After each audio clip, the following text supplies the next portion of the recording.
सज्जन श्रोते, आत्मोपनिषद पान 75 संतपाद मधील ही रचना आहे आणि ही 7वी रचना आहे. तू का नससी तुका. म्हणजे आपण संत महंतांचे गोडवे गातो, त्यांच्या दर्शनाला जातो, त्यांच्या पुढे नम्र होतो आणि व्यवहारात हे सर्व आपण एखाद्या यंत्रवत व्यवहारासारखं करतो. म्हणजे जसं आपलं खाणं पिणं मौज मजा करणं, तसंच संत दर्शन देवदर्शन. पण वस्तुतः देवदर्शन संत दर्शन हे यांत्रिक असून उपयोग नाही. त्याला आपलं प्राधान्य असलं पाहिजे. म्हणजे देवाचं दर्शन करताना देव म्हणजे जे तत्वज्ञान आहे त्या तत्वाचं ज्ञान आपण करून घेतलं पाहिजे. संतांचं दर्शन म्हणजे संतांच्या तत्वज्ञानाचं ज्ञान करून घेणे. दर्शन याचा अर्थच तत्वज्ञान आहे आणि तत्वज्ञान याचा अर्थ तत्वमसी म्हणजे विश्वाच्या मुळाशी जी परमसत्ता आहे ती तूच आहेस याचं ज्ञान म्हणजे तत्वज्ञान आहे. तेव्हा देवदर्शन संत दर्शन याचा मूळ उद्देश तत्व जाणणं आणि ते व्यवहारात आणणं असं आहे. केवळ यंत्रवत यांत्रिक पद्धतीने देवदर्शन संत दर्शन आध्यात्मिक केंद्रांना भेट देणे त्याच्यानंतर सत्संग करणे हे जर यांत्रिक पद्धतीने केलं तर तो नेहमीचाच संसारातील भाग बनतो. म्हणजे जशी लिंबू लोणचं भाजी मिरची माझं तुझं, तसाच हा एक देवदर्शन आणि संत दर्शन म्हणजे एक बाजारी भाग बनतो. देवदर्शन आणि संत दर्शन म्हणजे सर्वोच्च जी ब्रह्मचेतना आहे तिचं ज्ञान समजून घेणं आणि ते अंमलात आणणं. अशा अर्थाने ते जर आपण करू शकलो, ते जर आपण समजून घेऊन तसा आचार विचार करू शकलो, तसं जीवन जगू शकलो तर कोणताही माणूस असो त्याला प्रत्यक्ष परमेश्वरच विचारेल किंवा तुकारामच विचारेल, बाबा रे तू का नससी तुका. देवाकडे जेव्हा माणूस जातो तेव्हा देव त्याला विचारतो, अरे तू देव का नाहीस. तुकारामाकडे संताकडे माणूस जातो तेव्हा संत तुकाराम ज्ञानेश्वर त्याला विचारतात, बाबा रे तू का तुकाराम असू शकत नाहीस, तू का ज्ञानेश्वर असू शकत नाहीस. म्हणजे तुला अशी काय अडचण आहे की मूळ ज्ञान समजून घ्यावं आणि त्या ज्ञानाबर हुकूम वागावं. हे समजून घ्यायला तुला काय अडचण आहे, तू स्वतः ते का वागत नाहीस. आणि जर स्वतः तू वागलास तर हाच संदेश सर्व माणसांना आहे. तू का नससी तुका. अरे प्रत्येक माणसा तू संत तू देव स्वतः असताना तू कुणाच्या पाया पडायला जातोस, तू कुणाच्या दर्शनाला जातोस. बरं गेलास तर हरकत नाही, त्यांनी सांगितलेलं तत्वाचं आचरण समजून का घेत नाहीस, तसा का वागत नाहीस. आणि ज्याला तू गुरु म्हणतोस, ज्याला तू देव म्हणतोस, ज्याला तू संत म्हणतोस, तू स्वतः तसा आहेस याची जाण घेऊन तू स्वतः तसा का वागत नाही. म्हणजे संत महंत आणि देवाचं कौतुक पूजा अर्चा करून कुठल्याही माणसाची जबाबदारी संपत नाही. प्रत्येक माणसानेच संत मार्गावरती वाटचाल करायची आहे. अशा अर्थी सर्वच माणसांना उद्देशून हा प्रश्न आहे, तू का नससी तुका. ऐकणाऱ्या प्रत्येक माणसाला वाचणाऱ्या प्रत्येक माणसाला हा प्रश्न आहे, तू स्वतःच तुकाराम का होऊ शकत नाहीस. आणि तसं तुकाराम व्हायचं असेल तर सरळ सरळ शब्द खंडुनी जरी राहसी चिंतनामध्ये तू मुका. सर्व शब्दांचा मी माझेपणाचा अंत करून श्वासावर लक्ष ठेवून जर मन मन कोरे करून तू चिंतनामध्ये राहिलास तर निश्चितच हे सर्वसाधारण मानवा तू जगद्गुरु तुकारामाच्या पदाला प्राप्त होशील. आपण प्रत्येक वेळा मी हे करीन ते करीन ते करीन ते करणार नाही ते करणार नाही, आपण कुठला तरी संकल्प करतो आणि काहीतरी करणार नाही म्हणतो, काहीतरी करेन आणि काहीतरी करणार नाही. संकल्प आणि विकल्प या दोन्हीच्या पार जाऊन जर तू शांत निवांत बसशील आणि परमेश्वराने तुला जे दिलेलं आहे त्यातच तुझं कल्याण आहे समजून घ्यायचा प्रयत्न करशील तर संकल्पाचा नाश करणे म्हणजेच संन्यास होय. आणि असा संन्यास तुला प्राप्त झाल्यानंतर तू प्रत्यक्ष तुकारामच बनू शकतोस. देवाला अनन्य भावाने पाहिलं असतं. संताकडे देवाकडे गेल्यानंतर जर कृष्णाला पाहताना तू स्वतः नष्ट होऊन कृष्णच उरला, तुकाराम दर्शनात तू नष्ट होऊन तुकारामच उरला, स्वरूपानंदांसमोर नतमस्तक होताना तू जाऊन केवळ स्वरूपानंदच उरले, तर याला म्हणायचं अनन्य भाव. जे आपलं इष्ट आहे, जे आपलं प्रिय आहे, तो संत असो, देव असो, गुरु असो, साधू असो, ते पाहताना फक्त संत गुरु साधूच उरला आणि पाहणारा नष्ट आला, याला म्हणायचं अनन्य भाव. म्हणजे गुरु आणि मी दोन नाही, तर मी आणि गुरु एकच आहोत. आणि मी आणि गुरु एकच आहोत याचा दुसरा अर्थ असा आहे, मी नाही गुरु आहे, मी नाही देव आहे, मी नाही तुकाराम आहे, मी नाही ज्ञानेश्वर आहे, याला अनन्य भाव म्हणतात. आणि असा अनन्य भावाने जर आपण एखाद्याचं दर्शन घेऊ शकलो आणि सहजपणे आपण मौनात गेलो, आपण अमन झालो, तर कोणीही माणूस तुकारामच होऊ शकेल, साधूच होऊ शकेल, हे देवच असू शकेल. पुढे आपण बघायला गेलो तर बाहेरच्या बाजूने आपण पंचमहाभौतिक देह आहोत, पण तू जाणीव तत्व म्हणून आपण केवळ ससौवेद्य आत्मरूप आहोत. जाणीव तत्व म्हणून संपूर्ण विश्वाची जाण घेऊ शकणारी जी ब्रह्मचेतना आहे, ती ब्रह्मचेतनाच आपल्यामध्ये ज्ञान रूपाने स्पंदित झालेली आहे.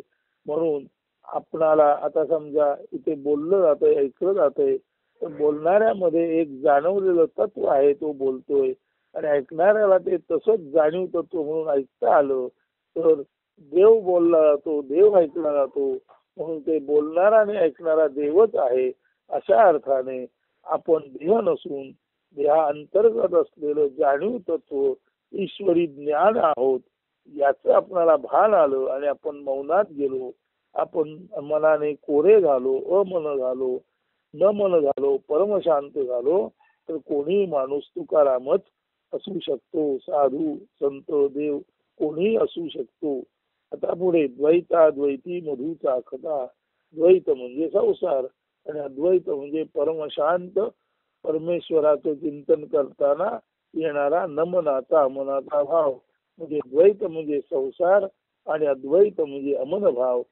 तर द्वैतामध्ये काय मिळतं आणि अद्वैती अमन भावात काय मिळतं हे लक्षात आल्यानंतर संसारामध्ये सर्वस्वी ताप पीडाच आपल्याला वाटायला येतात. थोडंफार गोड आलं तरी प्रचंड कडू, थोडंफार सुख आलं तरी पर्वता एवढं दुःख वाटायला येतं. हे द्वैतामध्ये म्हणजे संसारामध्ये असतं. आणि जर आपण शांत निवांत आपल्या प्राणस्पंदनाकडे, आपल्या श्वासोश्वासाकडे लक्ष देऊन राहिलो, तर आपलं मन कोरं होतं, परमशांती मिळते आणि परमशांतीमध्येच संपूर्ण जीवनाची सुफलता आणि संपूर्णता आहे. सुपरिणती परमशांत मन मनामध्येच आहे आणि असा अमनी भावात असतो, तो अद्वैती असतो, तो भेदाभेद रहित असतो, तो स्वतःच परमेश्वर असतो, तो स्वतःच साधू संत असतो. हे जर लक्षात आलं तर संसार आणि अर्थातच परमात्म तत्व, लौकिक आणि पारलौकिक तत्व, यातले दोन्ही भाव, यातला दोन्हींचा अर्थ कळला तर संसारात मधु म्हणजे गोडवा अत्यंत कमी आहे आणि परमार्थात सर्वत्र मधुमधुरता आहे, सर्वत्र प्रेम आहे, आनंद आहे, हे लक्षात आलं तर द्वैत आणि अद्वैताचा अर्थ लक्षात आला तर स्वाभाविकच माणूस द्वैत आणि अद्वैताच्या पलीकडे परमशांत ब्रह्मरूपामध्ये जाऊन स्वतःच ब्रह्म असल्याचा अनुभव घेईल. आणि अशा वेळेला तो स्वाभाविकच तुकाराम असेल. अशा वेळेला तो स्वाभाविकच अनुरेणुयात हो करा, तुका आकाश एवढा, तुका ब्रह्मा एवढा, तुका निरतिशय ब्रह्म आहे, हा अनुभव होऊ शकेल.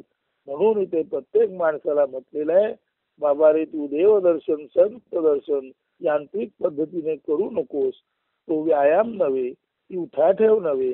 देवदर्शन आणि संत दर्शन म्हणजे where I am not that is there, म्हणजे स्वतः नष्ट होऊन आपणच देव बनणं आहे, स्वतः नष्ट होऊन आपणच संत असण्याचा अनुभव घेणं आहे आणि स्वतः नष्ट होऊन आपणच ब्रह्म असण्याचा, ब्रह्मानुभूती घेण्याचा, आत्मानुभूती घेण्याचा अर्थ. याचाच अर्थ स्वतःच संत, स्वतःच देव, स्वतःच ब्रह्म आहोत याचा अनुभव घ्यायचा असेल तर परमशांत मनावस्थेत राहा आणि जे जे होईल ते शांतपणे पाहत राहा.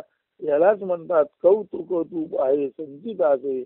माणूस जर शांत निवांत परमशांत अमन झाला तर त्या अमनावस्थेमध्ये तो संपूर्ण चैतन्य निधान ब्रह्मचैतन्याचा साठा म्हणून असतो.